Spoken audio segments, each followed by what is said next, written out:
ఇక తీన్మార్ మల్లన్న వ్యవహార శైలిపై త్వరలో పార్టీ అధిష్టానానికి ఫిర్యాదు చేస్తామని కాంగ్రెస్ నాయకుడు నిఖిల్ రెడ్డి తెలిపారు. ఢిల్లీలో ఏం జరుగుతుందో తనకంతా తెలుసునంటూ సొల్లువాగుడు వాగుతున్నాడని తీన్మార్ మల్లన్నపై మండిపడ్డారు. తనకు నేరుగా పార్టీ అగ్రనేత రాహుల్ గాంధీతో సన్నిహిత సంబంధాలు ఉన్నాయంటూ ప్రచారం సైతం చేసుకుంటున్నారని అన్నారు. తద్వారా రాహుల్ గాంధీ మన్ననలు పొందేందుకు ప్రయత్నిస్తున్నాడని చెప్పారు. తెలంగాణ కాంగ్రెస్ పార్టీలోకి అగ్ర నాయకులను ఏమాత్రం లెక్క చేయకుండా తీన్మార్ మల్లన్న ప్రగల్భాలకు పోతున్నారని ఆరోపించారు. ఈ నేపథ్యంలో తీన్మార్ మల్లన్న జాగ్రత్తగా ఉండాలి అంటూ నిఖిల్ రెడ్డి హెచ్చరించారు.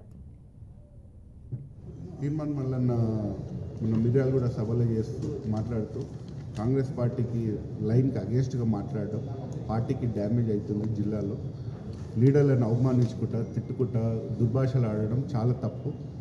దీన్ని అధిష్టానం వెంబడి దీని మీద డిసిప్లిన్ యాక్షన్ తీసుకొని దానికి షోకాజ్ నోటీస్ ఇవ్వాలని కోరుకుంటున్నాం. ఇంకోటి కాంగ్రెస్ కార్యకర్తలకు నా నుంచి ఒక సందేశం ఏంటంటే వీడు ఉసురు అంటాడు, అంతే జుట్టు లేదంటే కాళ్ళు. సో వీడిని నమ్మకండి, వీటితో ఎంత దూరం ఉంటే అంత మంచిది.